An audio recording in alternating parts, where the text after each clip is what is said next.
Assalamu alaikum. Let's begin with some background to this episode. It's 1920, 2 years after the Ottoman Empire was defeated in World War I. British Prime Minister Lloyd George has stripped the Ottoman Empire of its Arab lands. These lands would remain under British and French control for decades. Lloyd George also wants to partition Anatolia, the traditional home of the Turkish people. In doing so, he encourages the French, Italians, Greeks, and Armenians to occupy different parts of Anatolia. Great Britain occupies Istanbul, the capital of the Ottoman Empire. And Ottoman Sultan Mehmed VI meekly complies with Lloyd George's plan to partition his land. His representatives even sign the Treaty of Sèvres, officially breaking up the Ottoman Empire. Confident of his impending victory, Lloyd George boldly exclaims, "Turkey is no more." But millions of Turks disagree. One of them is General Mustafa Kemal Pasha. Since 1919, Mustafa Kemal has led the Turkish resistance against the occupation.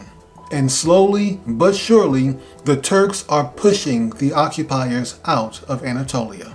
In December 1920, the Turks push Armenia out of eastern Anatolia. In the autumn of 1921, France and Italy reach an agreement with Mustafa Kemal to withdraw their forces from Anatolia. Greece does not give up so easily. From the summer of 1920 to the summer of 1921, the Turks and Greeks fight a brutal and bloody war for western Anatolia. However, in September 1922, the Turks recapture Izmir, or Smyrna, officially ending Greek occupation in western Anatolia. And now, Mustafa Kemal leads his troops into the Dardanelles to face the British. The Chanak Crisis. The Greeks still occupied a good portion of Thrace, the European part of Turkey, and British soldiers occupied Istanbul and the Dardanelles. As Mustafa Kemal's forces headed north, a showdown was inevitable. British Prime Minister Lloyd George vowed to fight the Turks to the bitter end. Great Britain has suffered a humiliating loss at the Dardanelles during the Great War. Now that it was under British occupation, he vowed he'd never let the Turks have it back. With war looming, the British government called on its dominions for support. The British Crown Dominions of Australia, New Zealand, South Africa, Canada, and Newfoundland could provide millions of troops. However, with the exception of Newfoundland, all of the dominions refused to support Lloyd George. They had just suffered through 4 years of horrific warfare, and they were not about to get dragged into another one. Humbled by this rebuff, Lloyd George and Winston Churchill begged the dominions to reconsider. They released statements warning of what would happen if Muslims learned to stand up to the West. They warned Italy and France this would encourage Muslims in their colonial lands to stand up to them as well. Nonetheless, Italy, France, and the dominions refused to get involved. On September 23, 1922, the Turks arrived at a small town in the Dardanelles called Çanakkale. They stood in formation facing the British troops. The only thing separating the two sides was the barbed wire of the British encampment. Mustafa Kemal did not want a war with the British either. He ordered his men to turn their rifles around, facing away from the British troops. This was meant to show that even though the Turks were not going to back down, they were not going to start a fight either. The British soldiers were also under orders not to fight unless they were attacked first. Hoping to scare the Turks, British leadership ordered the commander in the Dardanelles to give Mustafa Kemal an ultimatum. But the local commander refused to comply. His men were outnumbered, and he could tell the Turks were trying to go about this as peacefully as possible. He ignored the higher-ups and opened negotiations with Mustafa Kemal. On October 11, 1922, in the seaside town of Mudanya, on the southern coast of the Sea of Marmara, an armistice was signed, bringing the crisis to an end. Everyone breathed a sigh of relief. War had been averted. In addition to the Dardanelles, the armistice also recognized Turkish claims to Thrace. This delegitimized Greece's occupation, whose troops had to withdraw to their side of the Maritsa River. There were still many things to work out, but those things would be dealt with in future agreements. All that mattered now was that Turkey was whole again. The Republic of Turkey. Turkey was free. Mustafa Kemal, the unofficial leader of this new Turkey, immediately began reshaping the country to his liking. He started at the top. On November 1st, 1922, barely a month after the Mudanya armistice, Mustafa Kemal abolished the Ottoman Sultanate. This ended the political dynasty of the Osmanlı family and the Ottoman Empire. Sultan Mehmed VI, who collaborated with the British, sold out his country to foreign invaders and was willing to let them rip Anatolia apart, was sent into exile on November 17th. His cousin Abdülmecid took his place as the new caliph. But Abdülmecid was not the Ottoman Sultan, was not the head of state, and he was not part of the government. As caliph, Abdülmecid was still the spiritual head of the Muslim world, but he was only a figurehead. The real power and authority in Turkey was with Mustafa Kemal. On July 24th,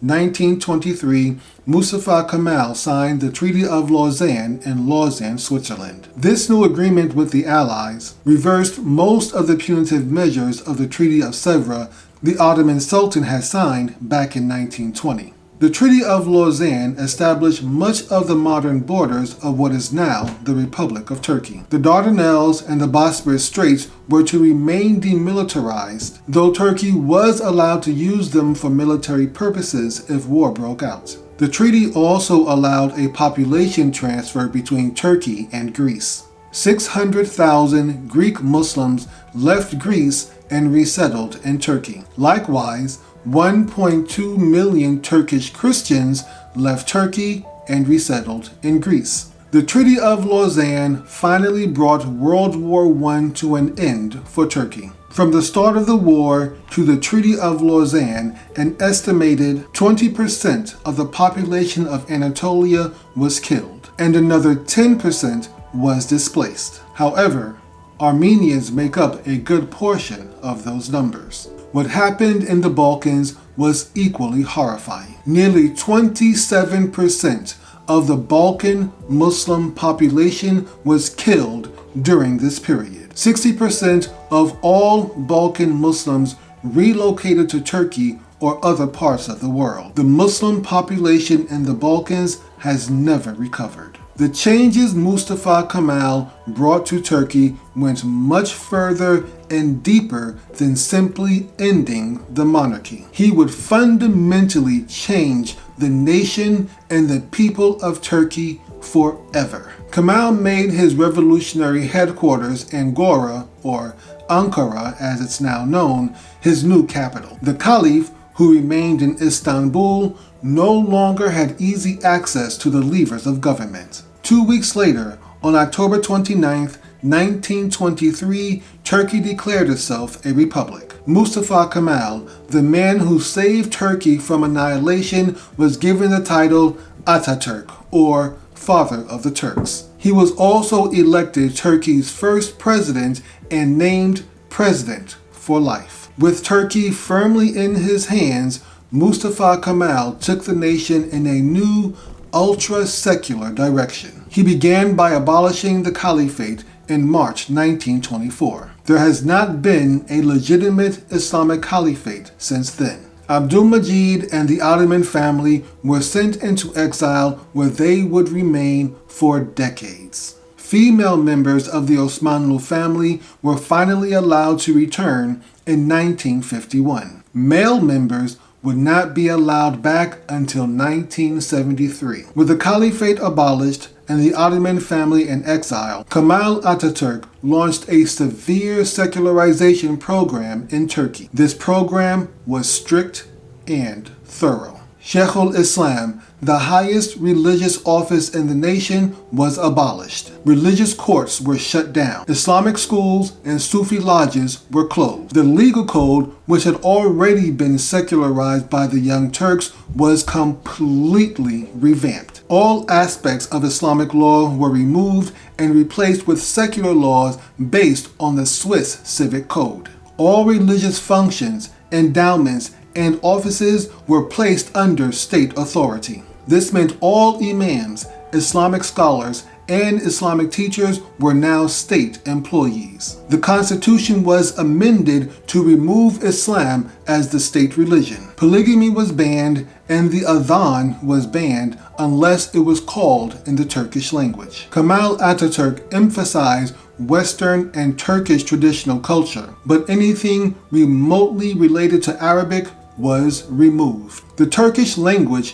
which had always been written in the Arabic alphabet, was now written using Latin letters. Arabic and Persian words were purged from the Turkish language. It was forbidden to teach Arabic in schools, and European languages were taught instead. Western-style hats replaced the traditional Ottoman fez. Laws were passed abolishing the traditional Islamic naming structure and replaced with the European structure of first name, surname, and Sunday replaced Friday as the day of rest. These strict policies shaped the modern Republic of Turkey. Westerners often praised Ataturk as an enlightened leader, and in many ways he was. But he ruled his country with an iron fist and did not tolerate opposition. The only political party allowed in Mustafa Kemal's Turkey was the Republican People's Party, which he controlled. He briefly allowed two other parties, one called the Liberal Party